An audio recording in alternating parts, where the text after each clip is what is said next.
نحمده ونصلي على رسوله الكريم اما بعد فاعوذ باللہ من الشیطان الرجیم بسم اللہ الرحمن الرحیم۔ 1 منٹ کا مدرسہ، سبق نمبر 115۔ نماز کا ترجمہ چل رہا تھا۔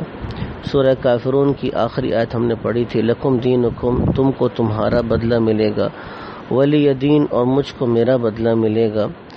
سنتوں کا بیان چل رہا تھا۔ اب سونے کی سنتیں چل رہی تھیں۔ سونے سے پہلے باوضو ہو کر سونا۔ جب اپنے بستر پر آئے تو اسے اپنے کپڑے کے گوشے سے 3 بار جھاڑ لے، یعنی بستر کو جھاڑ کر سونا 3 بار۔ 3 عدد اللہ کو پسند ہے تو 3 بار بستر کو جھاڑ لے۔ 3 بار نہ صحیح، ایک ہی مرتبہ صحیح، لیکن بستر کو جھاڑ کر سونا سنت ہے۔ بڑے بڑے گناہ جو بغیر توبہ کے معاف نہیں ہوتے، اور ایک گناہ بھی اوپر سے نیچے گرا دینے، یعنی جنت سے جہنم میں لے جانے کے لیے کافی ہے، مگر اللہ تعالیٰ جس پر فضل فرمائے۔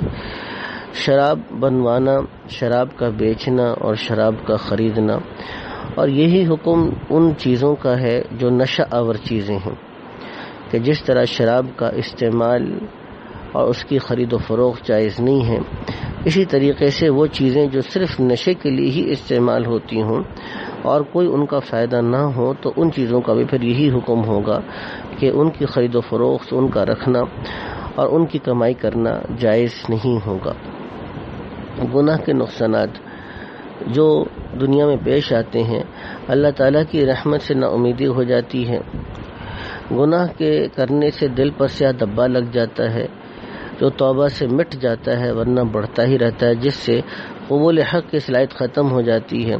دنیا سے رغبت اور آخرت سے وحشت پیدا ہو جاتی ہے، جس سے دنیا فانی کے کاموں میں انہماک اور آخرت کے کاموں سے بیزاری ہوتی ہے۔ ایمان و دینداری کے برکت سے اللہ تعالیٰ ایسے لوگوں کا حامی مددگار ہوتا ہے۔ جو لوگ ایمان لائے اور نیک عمل کرتے ہیں، فرشتوں کو حکم ہوتا ہے کہ ان کے دلوں کو قوی رکھو اور ان کو ثابت قدم رکھو۔ کامل ایمان والوں کو اللہ تعالیٰ سچی عزت عطا فرماتے ہیں۔ اللہ سبحانہ و تعالیٰ ہم کو دنیا اور آخرت کی عزتیں عطا فرمائے۔ وآخر دعوانا الحمد للہ رب العالمین۔